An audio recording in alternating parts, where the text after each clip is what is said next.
right, hey everyone. So we are in a 2005, right? 2005. 2005 STi, and I'm here with Tony. Say hi, Tony. Hi. Hi. So just give us a little brief overview, what is done to it.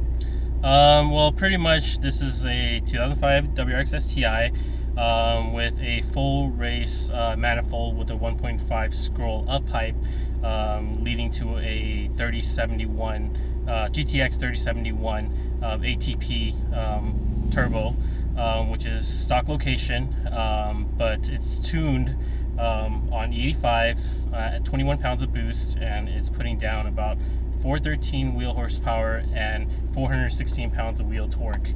And it's a very, very mild setup for the street and not really meant for drag racing or anything, just spirited driving. So it's barely pushing the turbo, and the turbo is just at its probably the lowest setting that it really needs. Nice. So yeah, so it's kind of what I've got. I've got the same turbo, so it's it's a good reliable setup, which is what I'm all about. So yes. I love it. It's a GD chassis, so I'm gonna try not to stall your car.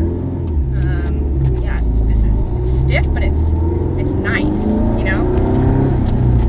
And you got the short shifter on there. It's so tight. Yes. So tight. All the bushings have been changed out. The lever's been changed out, and even the linkage is all Subaru STi, the aftermarket short linkage. Did you do like the TIC bushings and stuff? Yes, all the bushings from Turning Concepts. Their Holy Shift kit with the Cartboy shift handle has been modified. So there's quite a few things in the transmission, as well as the shifter has been changed out. Has the transmission been touched at all? Just the clutch. The clutch is a South Bend Stage 2 endurance clutch. It's more than enough to hold up to 500 horsepower, but for what I'm using it's plenty. And it still has a stock feel and very, very drivable for the street. And for the amount of power I'm putting down, it's more than enough, and you don't need it too aggressive. This is fucking nice. God, I keep swearing. This is nice. Man, this feels good. I mean, I'm right at home. This is my chassis, the GD chassis. I'm so comfortable in this car. It feels really planted. What suspension are you on? Right now it's on Cusco 02E with Econ, and the adjustment controller is in the front, but you can pretty much adjust the dampening from inside the car. So at this moment, the high setting is at 5, but I have it set up on a 4 in the front and 3 in the back, so it's still on the mild side, and you can go all the way up to 5, which will make it handle like a go-kart, which for daily driving is not too comfortable. for spirited driving like this, it's kind of fun. So. Yeah, I mean, okay, so just kind of giving us a little space between the person in front of us here, but sway bars, bushings, anything, what? Everything suspension-wise has pretty much been modified. Whoa, there's that turn. Sorry. White line 24mm sway bars in the front and back. Bushings changed out. Rear trailing arms changed out. There's a 12-point M1 chromoly subframe brace in the front that's holding the full front chassis together. That's why it's so tight up in the front. Fender braces, the A-arms, all the bushings in the A-arms have been modified and changed out to polyurethane bushings. Anti-lift kit from White Line. Nice. And pretty much everything that Turning Concepts and White Line produces is on the car, and that's why it feels so tight. But it just feels like, Tony, my car is, it maybe got 1-2 years on your car, and it just feels like no matter what I do to upgrade and change out, it still really, really has some issues that needs to be worked out. This car feels like I have just gone into a dealership and picked it up. Well, pretty much my whole style of build is to make it feel reliable and near close to stock as possible, but at the same time have that ultimate feel of reliability. And that's what I really want, a really reliable car that I can trust and that I don't have to worry about. If it's taking it for spirited driving like this, or taking it to a car show, or just driving out on a weekend, it's just something that is really fun to drive like almost every day. I'm gonna give us some space here.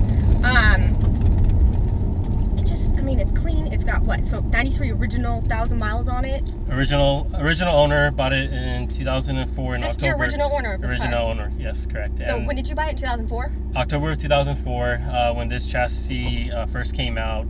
The year before, they actually didn't have a head unit, and they were missing the rear flares in the back. But this year, head unit came in, and they did some adjustments on the DCCD unit and the transmission, I heard, as well. Correct, and they also changed the way instead of 5x114, they changed it.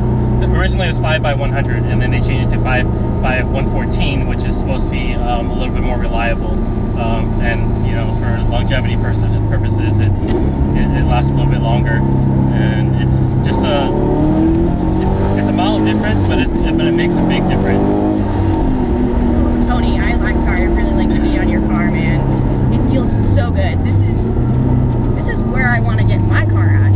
Seriously, dude. I mean, yours is show car status, so tell them about the bling under your hood. Pretty much everything has been modified under the hood. Visually and mechanically, everything has been changed. From the fuel system to the color of the engine bay, everything is pretty much powder coated or anodized purple. Why purple? Why purple? At first, I just wanted a very clean look, so I wanted to buy a towel wastegate and a blow-off valve, and the one that caught my eye the most was purple. So I wanted everything to match those two modifications. So once I started going, it just kept going from there, and it just turned out really well. The contrast from white to purple just looks awesome, and I have a lot of stainless steel pieces in there that also give it a good contrast.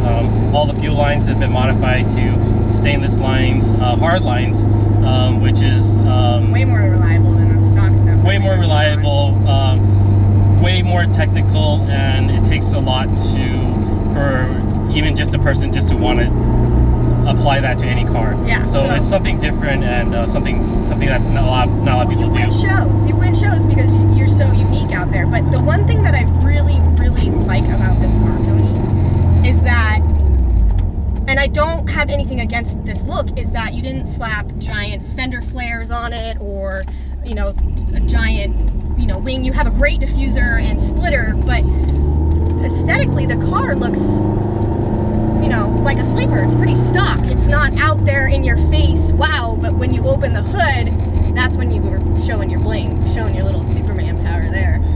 Originally, when I first bought this car, I didn't mean for it to be a show piece. I bought this car just because I love Subarus, and I just wanted to have a really reliable Subaru that had turbo, a four-door car that, you know, like, wouldn't draw too much attention, and this is the perfect platform.